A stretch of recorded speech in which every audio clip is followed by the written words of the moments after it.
जय हिंद। एक बार फिर से स्वागत है आपका अपने लॉ परिवार लॉजी बाई रोहित में। मैं एडवोकेट रोहित शर्मा आपका स्वागत करता हूँ आपके लॉ परिवार में। देखिए सीपीसी की हमने कुछ क्लास ली थी जिसमें हमने आपको निर्वचन खंड यानी कि डेफिनेशन क्लॉज पढ़ाया था। उसके बाद पढ़ाया था आपको जुडिक्शन कि सिविल कोर्ट का जुडिक्शन कितना होता है, ठीक है। उसके बाद पढ़ाया था मैंने आपको रेस जुडिस यानी कि विचाराधीन न्याय का सिद्धांत सेक्शन 10। और उसके बाद में जो आप आज हम पढ़ेंगे वो पढ़ेंगे रेस जुडिकेटा यानी कि प्रांग न्याय का सिद्धांत, ठीक है। पहले हम जानेंगे प्रांग न्याय का सिद्धांत होता क्या है, ठीक है ना।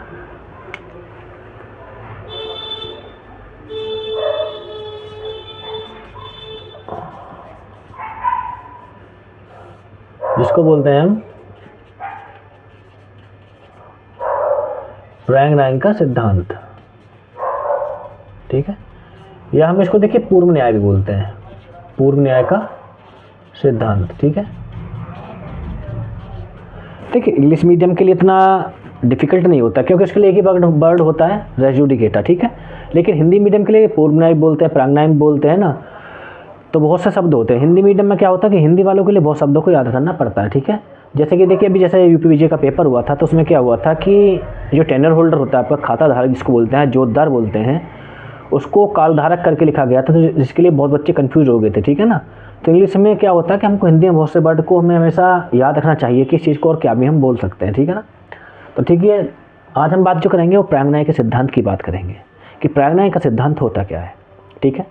जैसा कि देखिए धारा 11 जो सिविल प्रक्रिया संहिता की धारा 11 में प्रांग न्याय को परिभाषित किया गया, ठीक है। जब मैंने पिछली वीडियो बनाई थी तो आपको मैंने सेक्शन 10 समझाया था। सेक्शन 10 समझाने से वक्त मैंने आपको एक लास्ट पॉइंट समझाया था, उसमें मैंने बताया था कि इस चीज़ को हम नेक्स्ट टॉपिक में चर्चा करेंगे, ठीक है। जब मैंने आपको लास्ट पॉइंट जो बताया तो ये बताया था कि जब कोई बात, ठीक है, किसी न्यायालय में लंबित है यानी पूर्ववर्ती न्यायालय में, आपने वो समझा होगा, पिछली वीडियो आप देख सकते हैं, उसमें बताया था मैंने दो बात होते हैं, पूर्ववर्ती बात और पश्चातवर्ती बात। जो पहले संस्थित किया गया यानी दायर किया गया, दूसरा बात जो दोबारा मतलब बाद में जो दायर किया गया, ठीक है। जब पूर्ववर्ती बात लंबित होता है उसके बावजूद उन्हीं पक्षकारों के मध्य वही समान वाद किसी न्यायालय में संस्थित किया जाता है, तो उस मामले में क्या होता है कि जो दूसरा जो वाद होता है उसका विचारण क्या होता है, स्थगित कर दिया जाता है, ठीक है। इतना आप समझे होंगे। जब स्थगित कर दिया जाता है तो वो सेक्शन में जाता है 10 के अंदर यानी विचाराधीन न्याय यानी रेस जुडिस के अंतर्गत वो चला जाता है, ठीक है। लेकिन लास्ट में मैंने आपको उसमें बताया था कि जब मान लीजिए जो प्रथम जो मामला हमारा लंबित था उसको न्यायालय सुन के अंतिम रूप से निस्तारित कर देता है, तो क्या फिर द्वितीय जो वाद होता है, जो पश्चातवर्ती वाद होता है, क्या उसकी कार्रवाई भी क्या वो अभी भी लंबित रहेगा, मतलब उसकी जो सुनवाई थी वो स्थगित रहेगी, क्या होगा। तो देखिए उसकी सुनवाई फिर भी स्थगित ही रहेगी, ठीक है। क्यों? क्योंकि अब वो मामला धारा 10 के अंतर्गत न जाके कहाँ जाएगा, वो धारा 11 के अंतर्गत प्रांग न्याय के सिद्धांत के रेस जुडिकेटा के अंतर्गत चला जाएगा, ठीक है। इतनी बात आपने समझी, ठीक है। अब देखिए प्रांग न्याय होता क्या है। देखिए प्रांग न्याय जैसा कि मैं बताऊँ, जैसा इसका आपके नाम से जाहिर हो रहा होगा, पूर्व न्याय, ठीक है। ये होता है कि जब किसी सक्षम न्यायालय के द्वारा, ठीक है ना, यानी प्रांग न्याय का मतलब होता है पहले से ही न्याय निर्णय, ठीक है। यानी पहले से ही न्याय निर्णय, कोई चीज़ पहले से निर्णित की जा चुकी है तो उसका दोबारा निर्णय नहीं किया जाएगा, यही प्रांग न्याय का सिद्धांत होता है, ठीक है। इसको ऐसे समझ सकते हैं हम कि जब किसी सक्षम न्यायालय के द्वारा किसी वाद या कार्रवाई को या विवाद वस्तु को, कुछ ही बोल सकते हैं आप, यानी कि जब किसी सक्षम न्यायालय के द्वारा किसी विवाद विषय को सुन करके अंतिम रूप से निस्तारित कर दिया जाता है, ठीक है, तो उसी विवाद विषय पर उन्हीं पक्षकारों के मध्य दोबारा कोई न्याय निर्णय नहीं किया जाएगा, ठीक है। इसी को प्रांग न्याय का सिद्धांत कहते हैं। यानी क्या बोलते हैं कि मान लीजिए कोई सूट है, आपने कोई सूट फाइल किया किसी कोर्ट में, ठीक है। अब मान लीजिए सूट में पक्षकार एक मैं हूँ, एक आप हैं, हमारा आपका और मेरा जमीन का कोई मैटर चल रहा है, हमने को सिविल जज जूनियर डिवीजन के यहाँ पे वो बालतू को हमने दायर कर दिया, ठीक है। अब जूनियर डिवीजन ने क्या किया, उस मामले को अंतिम रूप से निस्तारित कर दिया, उसमें फैसला दे दिया, ठीक है। अगर हम उसी बात को दोबारा जाकर जूनियर डिवीजन के यहाँ संस्थित कर दें, उसी विषय बिंदु को लेकर, उसी रेमडी को लेकर, उसी अनुतोष की मांग को लेकर, और हम सेम पक्षकार, तो ऐसा क्या होगा, उस बात की दोबारा सुनवाई नहीं होगी, ठीक है ना। क्योंकि देखिए आपको ऐसा क्यों किया गया, देखिए ऐसा इसलिए किया जाता है कि अगर ऐसा नहीं किया जाएगा तो क्या होगा, एक तरह से क्या होगा कि जब विधि होती है, विधि के शासन में क्या होगा कि अराजकता फैल जाएगी, क्या होगा, मतलब वादों का अंत ही, यानी वादों का अंत ही नहीं होगा।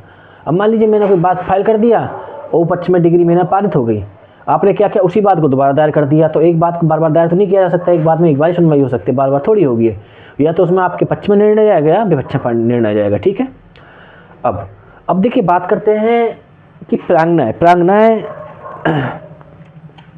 का जो सिद्धांत है वो कैसा सिद्धांत है। देखिए प्रांगणाय का जो सिद्धांत है वो सिर्फ भारत में नहीं, विदेश, अब मतलब भारत के बाद जितने विदेश हैं सबकी मतलब क्या है, सबकी विधि प्रणालियों में वो मान्यता प्राप्त है, यानी सभी विधियों में वो लागू होता है। जितनी विदेशी विधि हैं, जितने विदेश में विधि लागू होती है, सब में भी वो लागू होता है। क्यों? क्योंकि जो सिद्धांत है ना वो न्याय कहते हैं ना, वो साम्य और सद्विवेक पर आधारित है, ठीक है ना। ये औचित्य और तकनीकी रूप पर आधारित है, ठीक है ना। ये सिद्धांत जो है आपका उस पर सद्विवेक पर, साम्य पर, इस पर आधारित है, ठीक है ना।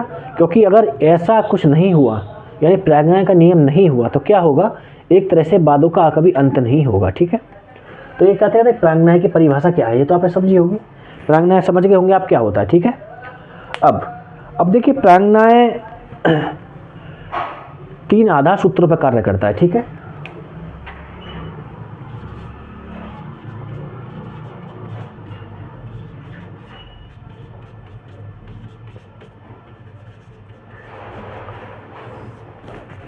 प्रांगणाय का सिद्धांत 3 आधार सूत्रों पर कार्य करता है, ठीक है। कैसे? देखिए फर्स्ट क्या करता है, ये कहता है कि किसी व्यक्ति को एक ही वाद हेतु के लिए 2 बार तंग नहीं किया जाना चाहिए, ठीक है। यानी कि ये कहता है एक ही व्यक्ति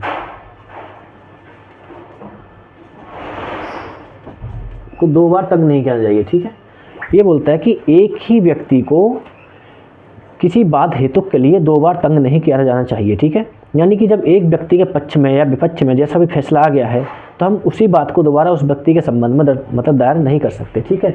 इसका दूसरा आधार ये बोलता है कि राज्य भी यही चाहता है कि जो वाद होता है उनका अंत हो, ठीक है।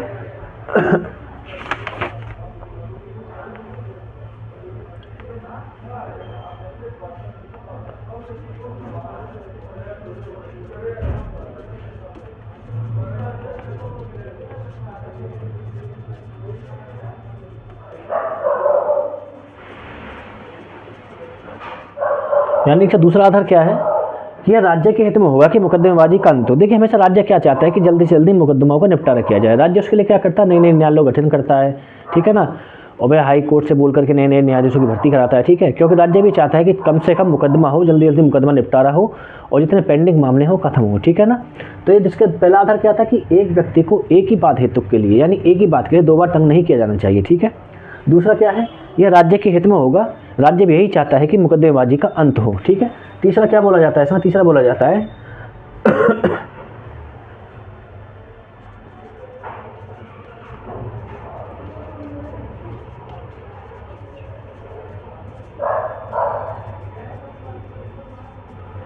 जो न्यायिक विनिश्चय, यानी विनिश्चय क्या होता है, जो आपका जो डिसीजन होता है कोर्ट के द्वारा दिया जाता है, ठीक है, उसको क्या होना चाहिए, उसको निर्णायक माना जाना चाहिए, ठीक है ना।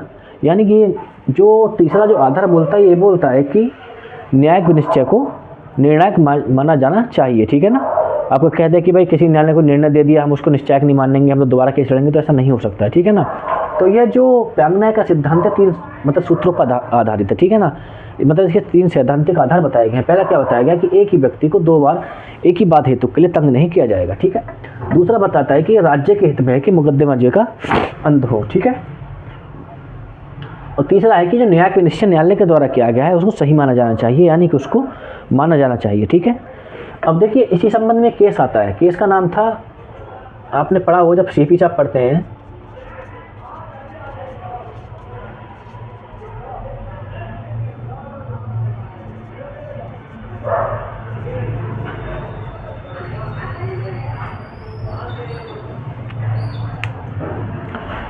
दरियाप सिंह बनाम उत्तर प्रदेश राज्य 1961, सुप्रीम कोर्ट का मामला, ठीक है। इस मामले में क्या किया था, इस मामले में देखिए प्रांगणाय को इस तरह से क्या किया था, उसका निर्वचन किया गया था। इसमें बोला गया था कि प्रांगणाय का जो सिद्धांत है, जो बंधनकारी विधि होती है, बंधनकारी विधि होती है कौन सी, जो हम पर ज़्यादा लागू होती है, ठीक है, जो हमें बांध के रखती है। तो इस मामले में ये बोला गया था कि प्रांगणाय का जो नियम है बंधनकारी विधि के, ठीक है ना, जो बंधनकारी विधि होती है उसका क्या है, उसका एक हिस्सा है, ठीक है ना। जो हमारा जो प्रांगणाय का जो सिद्धांत है ये बंधनकारी विधि के शासन का क्या है, ये आधारभूत सिद्धांत है, उसमें मतलब क्या समाहित है। अगर विधि के शासन में अगर प्रांगणाय का सिद्धांत का निहित ना हो, यानी इसमें ये शामिल ना हो, तो क्या होगा, एक प्रकार से न्यायिक अराजकता फैल जाएगी, ठीक है। जिसका अर्थ क्या होगा, जिसका अर्थ ये होगा कि जो वाद होते हैं वो अंतहीन हो जाएंगे, यानी वादों का भी अंत नहीं होगा। इस मामले में सुप्रीम कोर्ट ने यही बोला था कि जो प्रांगणाय का जो नियम होता है वो विधि के शासन का एक आवश्यक अंग माना जाना चाहिए, ठीक है ना, और माना भी जाता है। क्यों? क्योंकि अगर यह विधि में अगर शामिल ना हो या विधि के शासन में निहित ना हो या उसमें ये ना हो, तो क्या होगा, एक तरह से प्रांगणाय के ना होने के कारण क्या होगा, वादों का अंतहीन हो जाना हो जाएगा, यानी कि वादों का भी अंत नहीं होगा, एक ही बात को बार बार दायर किया जाएगा न्यायालय में, ठीक है।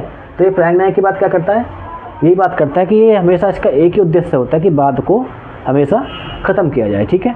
जैसा कि देखिए आप एविडेंस में पढ़ेंगे सेक्शन 40 जो बात करता है वो प्रांगणाय की बात नहीं करता। जब आप सेक्शन 40 पढ़ेंगे तो देखिए वहाँ निर्णय के बारे में, मतलब निर्णय की सुसंगति होती है, जो आपका रिलीवेंट जो डिसीजन होते हैं उनके बारे में बताता है, ठीक है। वहीं एविडेंस का जो सेक्शन 40 है वो यही बात करता है कि देखिए जिन पक्षकारों के मध्य किसी विवाद विषय को सुन करके निस्तारित कर दिया जाता है, वही विवाद विषय दोबारा किसी अन्य पक्ष, मतलब उन पक्षों के द्वारा नहीं सुना जाएगा, ठीक है। अगर दोबारा कोई व्यक्ति अगर उसी बात को किसी न्यायालय में संसित करता है तो उस आदमी क्या करेगा, उस दूसरे बात को कि जो उसको डिग्री प्राप्त हुई थी उसको वहाँ पे जमा कर देगा, ठीक है। इसको मैं एग्जांपल से समझ दूँ, देखिए प्रांगणाय का मतलब क्या होता है इसका। देखिए जैसे कि मान लीजिए इसका एक एग्जांपल मैं आपको देता हूँ। मान लीजिए इलाहाबाद है, इलाहाबाद में मैंने क्या किया, इलाहाबाद में मैंने एक बात दायर किया एक ज़मीनी कब्जे को लेकर, ठीक है, सिविल जज के यहाँ पे। और वहाँ पे क्या होगा, सिविल जज के द्वारा मेरे पक्ष में डिग्री पारित कर दी गई गुरदोष के आधार पर सुन करके, ठीक है।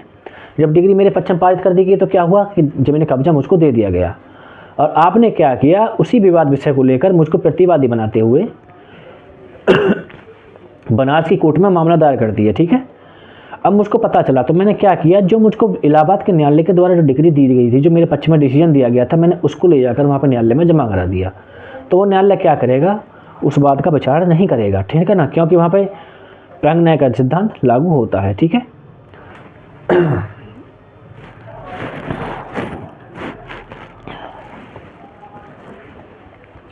अब देखिए प्रांगणाय का सिद्धांत, ये तो आपने समझ लिया हो प्रांगणाय क्या होता है, कैसे सूत्रों पर आधारित होता है, ठीक है।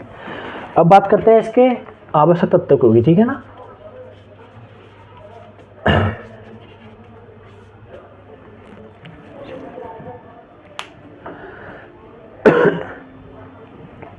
इसके आवश्यक तत्व, ठीक है, इसेंशियल एलिमेंट्स इसके क्या होते हैं, ठीक है। तो देखिए इसके जो आपके निकल के आते हैं, पहला क्या होता है, पहला होता है कि दो वाद होने चाहिए, ठीक है, दो वाद, कौन से, पूर्ववर्ती और पश्चातवर्ती, ठीक है।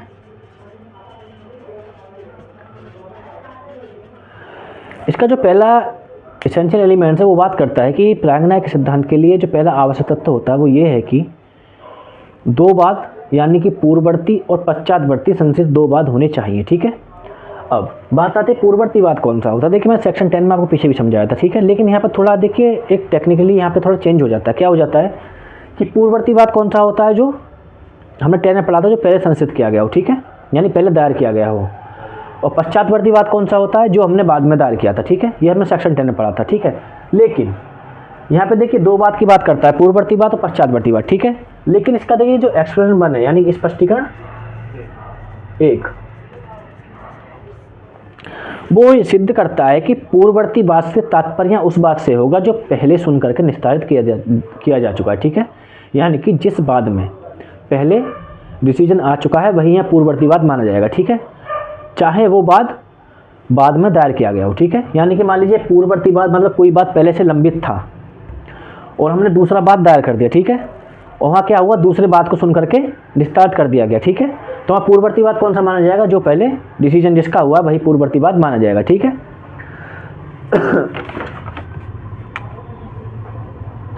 अब देखिए दूसरा इसका आवश्यक तत्व क्या है,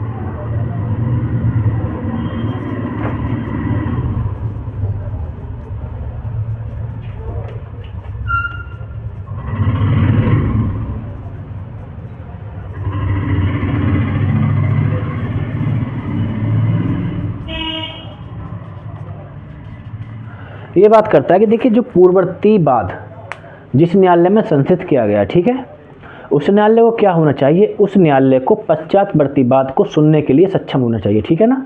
यानी कि मान लीजिए कोई बात हमने पहले संचित किया जा चुका है, ठीक है, अब उसके बाद उसी बात को हम दूसरे न्यायालय में जाके क्या करते हैं, दायर कर देते हैं, ठीक है। तो यहाँ जो आवश्यक दूसरा ये बताता है कि जो पूर्ववर्ती वाद जिस न्यायालय में संचित किया गया है, जहाँ दायर है, लंबित है, ठीक है ना, उस न्यायालय को पश्चातवर्ती वाद को सुनने के लिए सक्षम होना चाहिए, ठीक है। अगर पूर्ववर्ती न्यायालय पश्चातवर्ती वाद को सुनने के लिए सक्षम नहीं होगा, जो आपका पश्चातवर्ती वाद है, तो उसकी फिर सुनवाई हो सकती है, ठीक है। फिर यहाँ प्रांग न्याय का सिद्धांत या विचाराधीन न्याय का सिद्धांत यानी रेस जुडिस और रेस जुडिकाटा वहाँ पे लागू नहीं होगा, ठीक है। अब देखिए इसको भी एक्सप्लेन, आपका जो स्पष्टीकरण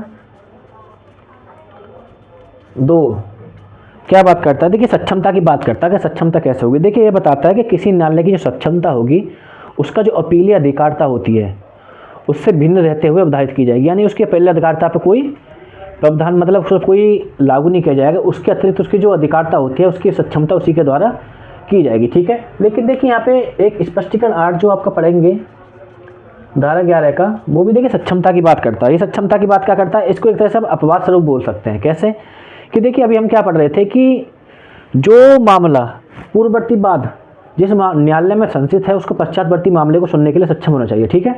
लेकिन जो स्पष्टीकरण 8 है वो ये बात करता है कि मान लीजिए कोई न्यायालय जिसको कोई सीमित क्षेत्र अधिकार है किसी मामले को सुनने का, ठीक है, और वह क्या करता है किसी मामले का निस्तारण कर देता है, ठीक है ना, और वह उसको पश्चातवर्ती मामले को सुनने का क्षेत्राधिकार नहीं है, उसके पास एक सीमित क्षेत्राधिकार था, उसने क्या किया पूर्ववर्ती वाद को निस्तारित कर दिया, ठीक है। तो वहाँ भी देखिए प्रांग न्याय का सिद्धांत लागू हो जाएगा, ठीक है ना। इसको एक तरह से इसका हम अपवाद के रूप में देख सकते हैं, क्योंकि यहाँ पे सामान्य नियम ये बताया गया था कि पूर्ववर्ती वाद जिस न्यायालय में संस्थित होगा उसको पश्चातवर्ती वाद को सुनने का अधिकार होना चाहिए, सक्षमता होनी चाहिए, ठीक है। एक्सप्लेन जो आपका 2 था वो ये बताता है कि सक्षमता कैसी होगी, ठीक है। लेकिन जो स्पष्टीकरण 8 है आपका, एक्सप्रेशन जो 8 है वो यही बात करता है कि देखिए कि जो सीमित अधिकार रखता है जो न्यायालय है, ठीक है, जिसके पास पश्चातवर्ती वाद को सुनने का कोई क्षेत्राधिकार नहीं है लेकिन वह पूर्ववर्ती वाद को सुनता है, उसका निस्तारित कर देता है, तो वह निर्णय जो आया है वो प्रांग न्याय से बाधित होगा, उसको प्रांग न्याय का नियम लागू होगा, ठीक है। ये एक्सप्लेन 8 बताता है। तो देखिए ये इसको हम एक अपवाद स्वरूप इसको हम देख सकते हैं, ठीक है। इसका तो देखिए तीसरा एसेंशियल एलिमेंट्स है जो आवश्यक तथ्य वो है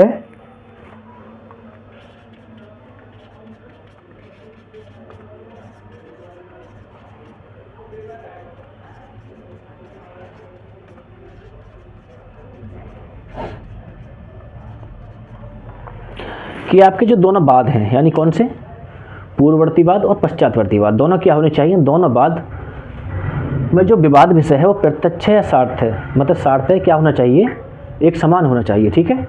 यानी ये बात करता है कि देखिए प्रांग न्याय का सिद्धांत कब लागू होगा, जब लागू होगा जबकि दोनों वादों में जो विवाद विषय है वो एक ही वस्तु को लेकर है और समान पक्षकारों के बीच में है, ठीक है। अगर वह विषय समान पक्षकारों को लेकर नहीं है, उस विवाद विषय वस्तु संबंध में नहीं है, तो वह प्रांग न्याय का सिद्धांत या रेस जुडिस का सिद्धांत लागू नहीं होगा। तो यहाँ ये सीधी सीधी बात करता है कि क्या दोनों ही वादों में जो विवाद विषय है यानी आपकी विवाद की जो विषय वस्तु है वो एक समान होनी चाहिए, ठीक है ना। उसी विषय वस्तु के संबंध में प्रथम न्यायालय में धारित के मतलब दायर किया गया हो और वही बात उसी विषय वस्तु के संबंध में द्वितीय न्यायालय में आपका संचित किया गया हो, ठीक है। लेकिन यहाँ बात क्या करता है, देखिए अगर दोनों विषय समान नहीं है तो फिर क्या होगा, रेस जुडिकाटा मतलब नियम लागू नहीं होगा, ठीक है। अब बात करते हैं देखिए चौथे आवश्यक तथ्य की। सॉरी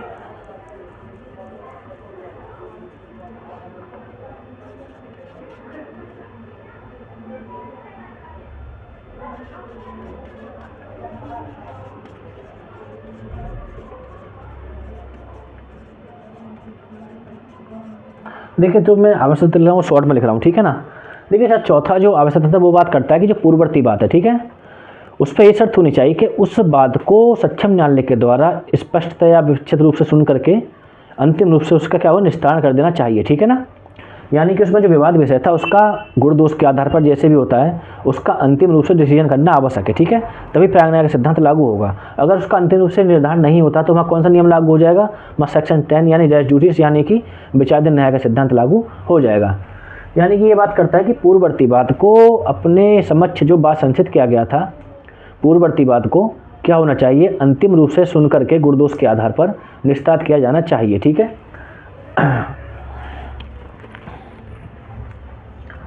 अब देखिए इसी के साथ एक्सप्लेनेशन स्पष्टीकरण 5 पढ़ते हैं, ठीक है। वो क्या बात करता है, देखिए स्पष्टीकरण 5 जो बात करता है वो ये बात करता है कि मान लीजिए कोई आपने बात दायर किया, ठीक है, और आपने बात दायर किया, उसमें कोई अनुतोष मांगा। भाई आप किसी जब कोर्ट में कोई केस लेके जाते हैं तो अपने पक्ष में फैसला चाहते हैं, ठीक है ना।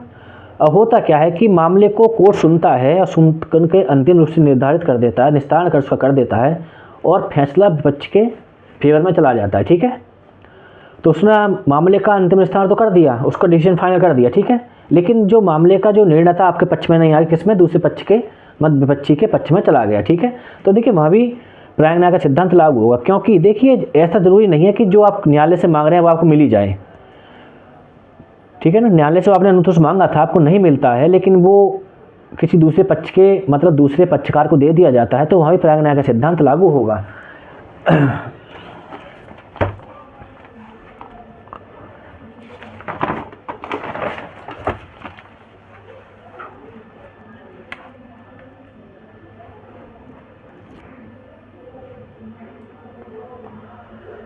लेकिन देखिए यहाँ पे एक थोड़ी सी प्रॉब्लम और आती है। प्रॉब्लम क्या आती है, देखिए आप जैसे ऑर्डर 1 पढ़ेंगे संयोजन और कुसंयोजन के बारे में, ठीक है। मान लीजिए कोई आवश्यक पक्षकार है, उसको बाद में नहीं जोड़ा गया है, ठीक है, जिसके बाद क्या होता है कि बात हुआ तो खारिज कर दिया जाता है या जो डिग्री होती है उसको पलट दिया जाता है, ठीक है। तो वहाँ पर हमको दोबारा बात दायर करना पड़ेगा। अब वहाँ स्थिति ये आती है कि वहाँ कोई अब वहाँ पे स्थिति ये आ जाए कि वहाँ प्रायिक न्याय का सिद्धांत लागू होगा या नहीं होगा। तो देखिए ऐसी स्थिति में प्रायिक न्याय का सिद्धांत लागू नहीं होगा, क्योंकि प्रायिक न्याय वही लागू होगा जहाँ विधि पूर्ण तरीके से बात को निस्तारित किया गया हो, ठीक है।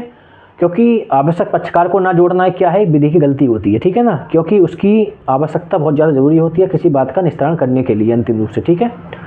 तो ये देखिए एक्सरसाइज 5 यही बात करता है कि मान लीजिए हमने कोई अनुतोष मांगा गया है और हमारे पक्ष में डिग्री नहीं दी जाती है, डिग्री दूसरे व्यक्ति के पक्ष में दे दी जाती है, तो वहाँ प्रायिक न्याय का सिद्धांत लागू वहाँ यह माना जाएगा कि हमने जो न्यायालय से अनुतोष मांगा था वो हमको नहीं मिला है और वो किसी अन्य व्यक्ति को दे दिया गया है, ठीक है। कि न्यायालय ने हमको वो अनुतोष देने से क्या किया, मना कर दिया, ठीक है। इसको मैं थोड़ा मिटाता हूँ ऊपर से, ठीक है ना।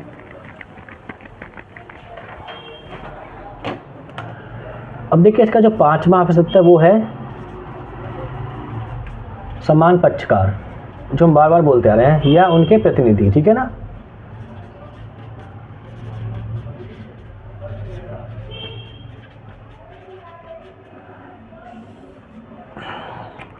ये बात करता है, देखिए दोनों जो वाद हैं, कौन सा, पूर्ववर्ती वाद और पश्चातवर्ती वाद, दोनों में पक्षकार समान होने चाहिए या उनके हित प्रतिनिधि के बीच में वाद होना चाहिए, ठीक है।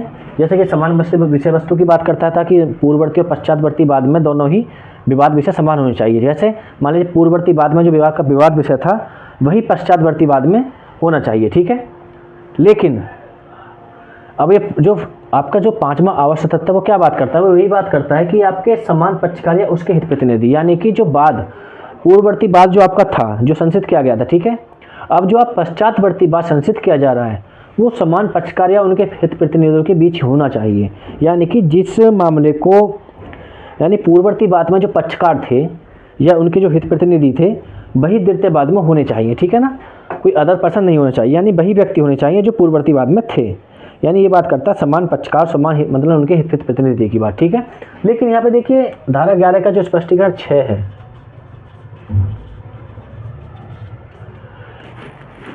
ठीक है, कभी कभी सवाल आता है कि यह प्रायिक न्याय का सिद्धांत प्रतिनिधिवाद में लागू होता है कि नहीं होता है। तो देखिए इसका उत्तर होता है कि हाँ, प्रायिक न्याय का जो सिद्धांत होता है वो प्रतिनिधिवाद में लागू होता है, ठीक है।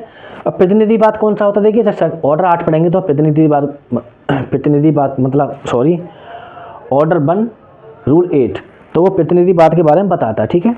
लेकिन देखिए प्रतिनिधिवाद क्या होता है कि मान लीजिए किसी मामले में बहुत सारे पक्षकार हैं, ठीक है। अब वहाँ क्या होता है कि उनकी तरफ से कोई एक व्यक्ति या 2 व्यक्ति मिलकर के क्या करते हैं कि एक बात संचित करते हैं, सभी लोगों को उसमें पक्षकार बनाते हैं, ठीक है।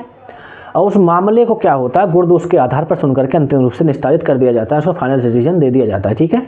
तो वहाँ पर क्या होगा, देखिए वहाँ 2 लोग बात लड़ रहे थे लेकिन वो सबकी तरफ से लड़ रहे थे, तो वहाँ क्या होगा कि जो डिग्री पारित की जाती है वो सभी पक्षकारों पर लागू होगी, जो उसमें बाद में मतलब उपस्थित नहीं होते उन पर भी लागू होगी और जो 2 लड़ रहे थे उन पर भी लागू होगी। यानी कि उनकी तरफ से जो व्यक्ति बाद लड़ रहा था प्रतिनिधि रूप में, जब डिग्री पारित की जाती है तब वो सभी पक्षकारों पर लागू होगी। उसमें से कोई पक्षकार उस डिग्री के विषय वस्तु के संबंध में कोई आपत्ति नहीं उठा सकता, ठीक है, और ना ही उस संबंध में दूसरा बात दायर कर सकता। ये नहीं कह सकता कि मैं तो खुद बात लड़ने नहीं गया था, मेरी तरफ से ही लड़ रहा था तो मैं तो अपना बात खुद से लड़ूंगा, ठीक है, क्योंकि उसमें क्या होता है कि प्रतिनिधिवाद में ये होता है कि कोई एक व्यक्ति सभी पक्षकारों की तरफ से वाद अकेला लड़ता है, ठीक है, तो वहाँ भी प्रांग न्याय का सिद्धांत लागू होगा, ठीक है, ये एक्सप्रेशन में बताया गया है, ठीक है।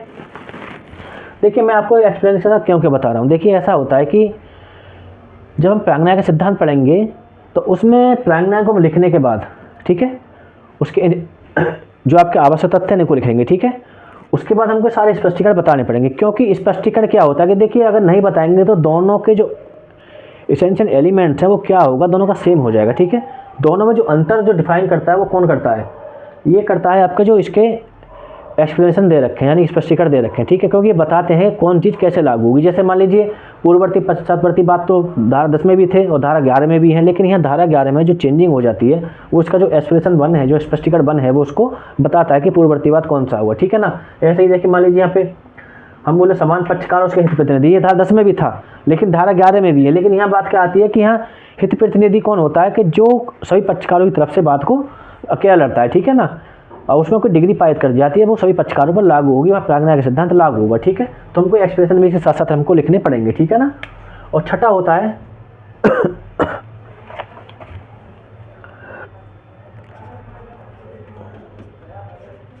कि जो बात के दोनों पक्षकार हैं वो समान हक से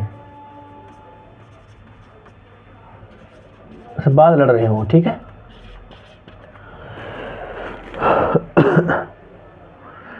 देखिए ये बताया गया है कि दोनों पक्षकार, यानी दोनों वादों में जो पक्षकार हैं, पूर्ववर्ती वाद में पश्चातवर्ती वाद में, ठीक है, एक समान पक्षकार हैं, वही पक्षकार पूर्ववर्ती वाद में थे, वही पक्षकार सेकेंड वाद में है, ठीक है। लेकिन दोनों वादों में जो समान पक्षकार हैं वो क्या होता है कि समान हक से बात को लड़ रहे हो, ठीक है, और वह एक समान क्षमता से लड़ रहे हो, लेकिन दोनों की क्षमता अलग अलग हो सकती है, ठीक है ना।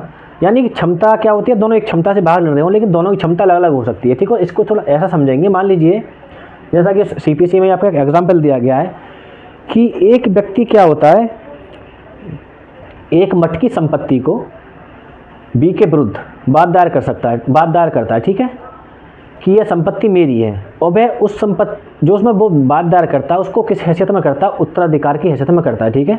यानी कि एक व्यक्ति उत्तराधिकार की हैसियत में मठ की संपत्ति को पुनर्प्राप्त करने के लिए, उसको प्रत्युत्तरण करने के लिए क्या करता है कि बात संचित करता है बी के विरुद्ध, क्या संपत्ति मेरी है, लेकिन वह क्या करता है कि उस बात में अपने आप को उत्तराधिकार साबित नहीं कर पाता है, ठीक है, और वहाँ बात खारिज कर दिया जाता है, ठीक है। अब वो क्या होता है कि उसके बाद जो वो व्यक्ति होता है वो दोबारा बात दायर करता है, ठीक है, लेकिन यहाँ क्या हो रहा है कि प्रांग न्याय का सिद्धांत लागू हो रहा है, लेकिन यहाँ ये बात कर देता है कि हम अलग अलग क्षमता से बात लड़ सकते हैं, ठीक है। इससे पहले उसने जो बात लड़ा था वो उत्तराधिकार की हैसियत से लड़ा था, लेकिन अब वो दोबारा जो बात दायर कर रहा है वो मठ के मैनेजर की हैसियत से बात दायर करता है, ठीक है, और उस बाद में अपने पक्ष में वो साबित कर देता है कि मैं मठ का मैनेजर हूँ, और डिग्री उसके पक्ष में पारित कर दी जाती है।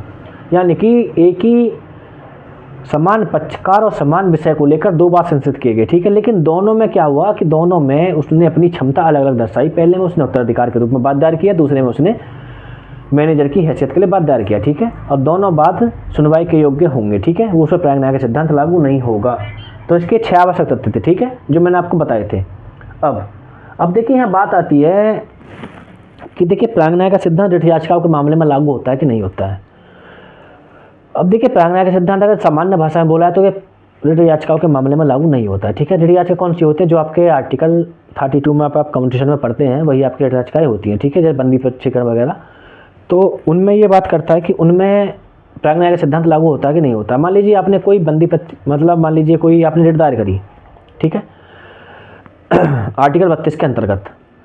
अब आपने क्या किया, आर्टिकल 226 के अंतर्गत हाई कोर्ट में, और आपने उसमें क्या किया कि हाई कोर्ट ने उसको खारिज कर दिया, और उसमें हाई कोर्ट ने उसको खारिज कर दिया। आपने क्या किया, उसी विषय को बनाते हुए वही रिट दोबारा हाई कोर्ट में दोबारा दायर करती, तो वो क्या होगा, वो रिट पे क्या होगा, प्रांग न्याय का सिद्धांत लागू होगा।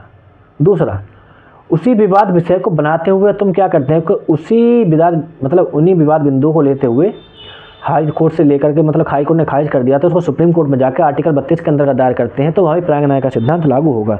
यानी कि ये बात करता है कि प्रांग न्याय का सिद्धांत रिट याचिकाओं के मामले में लागू होगा, ठीक है ना। क्योंकि देखिए सिविल जो सीपीसी की जो धारा 11 है वो क्या है कि देखिए वो संपूर्ण धारा नहीं है, ठीक है ना। ये धारा सिर्फ क्या होता है कि सिविल मामलों में लागू होती है, ये जो सिविल मामले हो उनमें ही प्राज्ञा का सिद्धांत लागू होता है, ठीक है। लेकिन जैसे जैसे न्यायालय के डिसीजन आते गए तो इसको क्या किया, और ज़्यादा इसको बढ़ावा दिया गया और इसको रिट याचिकाओं के मामले में भी लागू कर दिया गया, ठीक है ना। तो ये क्या होगा कि रिट याचिकाओं के मामले में ये लागू होगी। लेकिन अब बात आता है कि बंदी प्रत्यक्षीकरण। बंदी प्रत्यक्षीकरण क्या होता है? देखिए बंदी प्रत्यक्षीकरण आपने देखा होगा कि बंदी प्रत्यक्षीकरण के मामले में जैसे मैं आपको बता रहा हूँ कि रिट याचिका के मामले में प्रांगणाय का सिद्धांत लागू होता है, ठीक है। लेकिन देखिए बंदी प्रत्यक्षीकरण के मामले में थोड़ा ये अलग से प्रावधान करती है। वो क्या करती है कि बंदी प्रत्यक्षीकरण के मामले में जो प्रांगणाय का सिद्धांत होता है वो लागू नहीं होता है। यानी एक बार हमारी बंदी प्रत्यक्षीकरण की रिट याचिका खारिज कर दी जाती है तो हम उसको दोबारा क्या कर सकते हैं, दोबारा उसको दायर हम कर सकते हैं, ठीक है। यानी कि नए आधार पर नई बंदी प्रत्यक्षीकरण हम दायर कर सकते हैं, ठीक है ना। लेकिन रिट याचिकाओं के मामले में प्रांगणाय का नियम लागू होता है, लेकिन जो आपकी बंदी प्रत्यक्षीकरण की रिट शुरू होती है उसके मामले में प्रांगणाय का सिद्धांत लागू नहीं होता है, ठीक है। ऐसा किस मामले में बोला गया था? तो आप देखिए आपका एक मामला था गुलाम सरवर बनाम भारत संघ।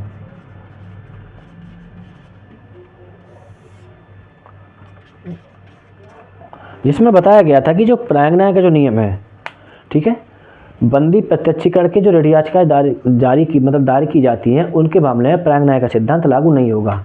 अगर एक बार वह याचिका खारिज कर दी जाती है तो उन्हीं किसी नए आधार पर नई बंदी प्रत्यक्षीकरण दायर की जा सकती है।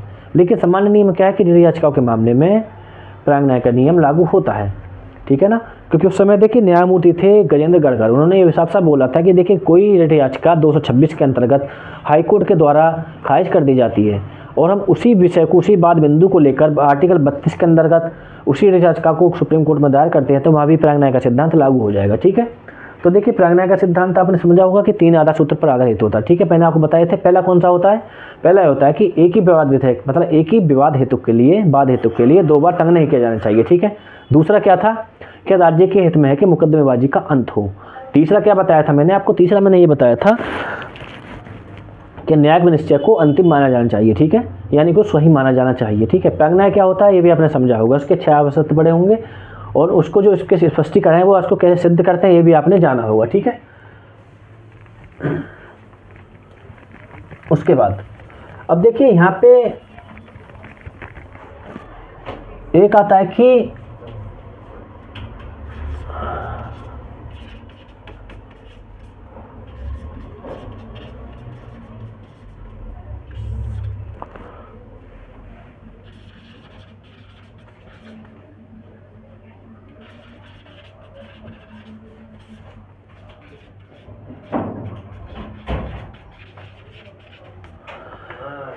परिलक्षित प्रांगणाय, जिसको बोलते हैं हम कॉन्स्ट्रक्टिव रेस जुडिकेटा या आणविक प्रांगणाय, ठीक है।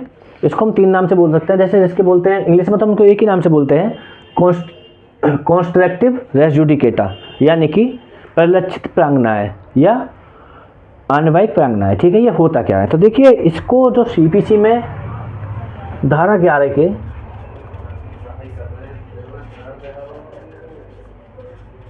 इससे स्पष्टीकरण 4 में बताया गया है, ठीक है।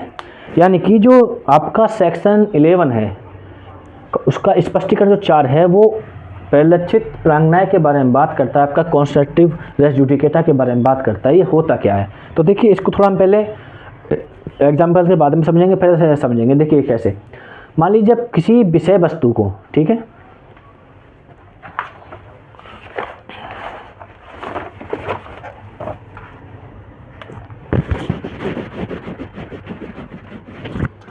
देखिए जैसे ऐसा प्रांगणाय का नियम क्या होता है कि ऐसा विषय जो पूर्ववर्तीवाद में प्रतिरक्षा या आक्रमण का आधार बनाया जा सकता था। यानी कि कोई ऐसा विषय जो पूर्ववर्तीवाद में प्रतिरक्षा या आक्रमण का आधार बनाया जा सकता था या आधार बनाया जाना चाहिए था, ठीक है। तो वहाँ यह समझा जाएगा कि उस मामले में अन्वयिक रूप से विवाद प्रत्यक्ष या स्पष्ट रूप से विवाद रहा है, ठीक है। दोबारा इसको सुनिए, जब किसी, ठीक है, जब किसी विषय वस्तु को यानी कोई ऐसा विषय जो पूर्ववर्ती बाद में आक्रमण या प्रतिरक्षा का आधार बनाया जाना चाहिए था या बनाया जा सकता था, तो वहाँ यह समझा जाएगा कि उस विवाद विषय में सार्थ या प्रत्यक्ष रूप से विवाद रहा है। ठीक है, कैसे कि मान लीजिए, इसको ऐसे समझिए कि मान लीजिए ए है, ठीक है, और ये बी है। अब ये क्या करता है, इसके खिलाफ एक बात दायर करता है, ठीक है, संविदा के आधार पर। ठीक है, यानी कि ए बी के विरुद्ध एक संविदा के आधार पर कोई कॉन्ट्रैक्ट हुआ होगा पहले, ठीक है, उसके आधार पर क्या करता है कि बी के विरुद्ध बात दायर करता है। ठीक है, और न्यायालय के द्वारा ए के पक्ष में क्या करती है, डिग्री पारित कर दी जाती है। ठीक है, अब जब ए के पक्ष में डिग्री पारित कर दी जाती है तो बी क्या करता है कि इस डिग्री को विखंडित कराने के लिए, ठीक है, यानी बी इस डिग्री को विखंडित कराने के लिए न्यायालय में वाद लाता है। ठीक है, किस आधार पर कि मैं जो ये संविदा थी इसका प्रतिनिधित्व नहीं करता हूं, यानी कि मेरा इस संविदा में कोई रोल नहीं था। संविदा में इसका नाम तो था, लेकिन ये कहता है कि संविदा मेरे द्वारा नहीं की गई थी और कोई इसका मालिक था, मैं तो बस इसमें ऐसा ही था। तो फिर यहाँ पर क्या होगा कि बी का जो वाद है उसको खारिज कर दिया जाएगा, उसको ऐसा बात कोई करने का अधिकार नहीं होगा। क्यों नहीं होगा, क्योंकि ये एक ऐसा विषय था जब ए ने कोई बात दायर किया था वहाँ पे ये अपने प्रतिष्ठा का मतलब आधार बनाया जा सकता था। यानी कि जब ए ने बात संविदा के आधार पर बी के विरुद्ध दायर किया था जहाँ इसको डिग्री मिली थी, यह विषय इसको वहीं पे उठाया जाना चाहिए था, क्योंकि वहाँ यह क्या था, वहाँ उठाया जाना चाहिए था, उठाया जा सकता था। ठीक है ना, लेकिन एक बार यहाँ पे निष्कासित का हो गया तो वहाँ पे इस विवाद विषय को दोबारा ये नहीं उठा सकता, उसके संबंध में बात दायर नहीं कर सकता। ठीक है, यानी कि जब किसी व्यक्ति के द्वारा की संविदा के आधार पर दूसरे व्यक्ति के किसी व्यक्ति द्वारा ए के द्वारा की संविदा के आधार पर बी के विरुद्ध बात दायर किया जाता है और उस बाद में ए के पक्ष में डिग्री पारित कर दी जाती है, बी इस आधार पर कोई बात संचित नहीं कर सकता कि वह उसका प्रतिनिधित्व नहीं कर सकता, मतलब उसका प्रतिनिधित्व नहीं करता था, क्योंकि ये एक ऐसा विषय था जो पूर्ववर्ती बाद में प्रत्यक्ष या आक्रमण का आधार बनाया जा सकता था या बनाया जाना चाहिए था। ठीक है ना, कैसे, क्योंकि देखिए न्यायालय क्या मान के चलता है, न्यायालय ये मान के चलता है कि न्यायालय ये मान के चलता है, मतलब उसमें इसमें क्या होता है कि न्यायालय ये मान के चलता है किसी मामले को हमने गुण दोष के आधार पर अंतिम रूप से सुन करके निस्तारित कर दिया गया। ठीक है, अब उसमें जो भी डिसीजन दिया गया है वही अंतिम होगा। ठीक है ना, अब उस पर कोई अलग से बात नहीं लाया जाएगा, क्योंकि देखिए किसी बात में स्पष्ट रूप से किए गए दावे, है ना, या मतलब किसी बात में स्पष्ट रूप से किए गए दावे और इन दावों के बीच जो भी कुछ किया जा सकता था उनमें कोई अंतर नहीं होता है। ठीक है ना, यानी मेरे कहने का तात्पर्य ये है कि जब कोई ऐसा विषय जो पूर्ववर्ती बाद में प्रत्यक्ष या आक्रमण का आधार बनाया जा सकता था या बनाया जाना चाहिए था, तो वहाँ यह समझा जाएगा कि उस बाद में विवाद्य रूप से या अनवायक रूप से स्पष्ट या विवक्षित विवाद रहा है। ठीक है, और वहाँ यह माना जाएगा कि न्यायालय ने उस मामले को अंतिम रूप से गुण दोष के आधार पर सुन के निस्तारित कर दिया जाएगा। ठीक है, उस पर अलग से कोई बात नहीं लाया जाएगा, वहाँ यह मान लिया जाएगा न्यायालय ने वो मामला ख़त्म कर दिया है। ठीक है, कैसे, जैसे मैंने आपको समझाया था, मान लीजिए ए है, ए ने क्या किया, बी के विरुद्ध संविदा के आधार पर कोई बात दायर कर दिया और ए के पक्ष में डिग्री पारित कर दी गई। अभी इस आधार पर बात लाता है कि भाई मैं तो इस संविदा में था ही नहीं, तो एक ऐसा विषय था उसको उसी समय उठाना चाहिए था जब ए ने बात दायर किया था, ना कि अब। तो यहाँ पे अन्वयिक प्रांगना यही होता है। ठीक है, इसके अंदर एक लीडिंग केस है, उसका आप लिख सकते हैं उत्तर प्रदेश वर्सेज नवाब हुसैन। ठीक है, इस मामले में प्रांगना की परिभाषा दी गई थी सुप्रीम कोर्ट के द्वारा। ठीक है, इसका एक लीडिंग केस है। यहाँ पे भी यही बात बोली गई थी कि जब कोई विषय किसी बाद में प्रत्यक्ष आक्रमण का आधार बनाया जाना चाहिए था या बनाया जा सकता था, तो वहाँ यह माना जाएगा कि उस मामले में अन्वयिक रूप से स्पष्ट या सार्थक विवाद रहा है। ठीक है, तो ये आपने प्रांगना समझा होगा। पहले हमने क्या समझा उसमें कि प्राणायाम क्या होता है, क्या उसके आवश्यक तत्व हैं, यह किन सिद्धांतों पर कार्य करता है, रेडियो यात्रा के मामले में लागू होता है कि नहीं होता है, और कैसे ये सेक्शन 10 से अलग होता है। ठीक है, कभी कभी सवाल आ जाता है कि सेक्शन 10 से कैसे अलग होता है। ठीक है ना, तो आपने देखिए मैंने आपको जो एक्सप्लेनेशन, जो आपके स्पष्टीकरण इसके बताए हैं मैंने आपको 4 5 6 जो भी, तो वो बताते हैं कि ये कैसे उससे अलग होता है। ठीक है, तो इनको आप ढक के बता सकते हैं। जैसे कि मैंने बताया था कि हित प्रतिनिधि के मामले में लागू होता है, लेकिन वो हित प्रतिनिधि के मामले में लागू नहीं होता है। यहाँ पे क्या था, यहाँ पूर्ववर्तीवाद वह माना जाएगा जो पहले संचित, मतलब जो पहले सुना गया है, लेकिन वहाँ कौन सा माना जाएगा, जो पहले दायर किया गया है। ठीक है ना, इस प्रकार से हम निर्णय बता सकते हैं। ठीक है, उसके बाद हमने अन्वयिक प्राणायाम के बारे में, जो अन्वयिक प्राणायाम यानी कि परिलक्षित प्रयोग प्राणायाम होता है, उसके बारे में जानना कि वो क्या होता है। ठीक है, तो आज प्राणायाम का जितने भी देखिए, प्राणायाम से जो भी सवाल बन सकता था मैंने आपको सब बता दिया। ठीक है, अब मैं फ्रेमिंग के बारे में बताता हूँ। मान लीजिए कोई क्वेश्चन आ जाता है कि प्राणायाम से आप क्या समझते हैं, विस्तार से समझाइए। तो आपको कुछ नहीं करना है, कितना करना है, प्राणायाम की परिभाषा देनी है, उसके एसेंशियल एलिमेंट्स बताने हैं। ठीक है, उसके बाद कोई केस बता देना, उसका एंड कर देना। ठीक है, और स्पष्टीकरण बताने हैं। हमारे सैद्धांतिक आधार पूछता है तो सैद्धांतिक आधार आपको बता देना। ठीक है, इसी प्रकार मतलब क्वेश्चन को देख कैसे फ्रेम करना है, हमेशा क्वेश्चन को उस हिसाब से पढ़िए, उसी हिसाब से फ्रेम करिए। जितना क्वेश्चन पूछता है उतना ही लिखिए। ठीक है, अगर आज की वीडियो आपको पसंद आई हो तो वीडियो को शेयर करिए, लाइक करिए, कमेंट करिए और चैनल को सब्सक्राइब करिए। जय हिंद।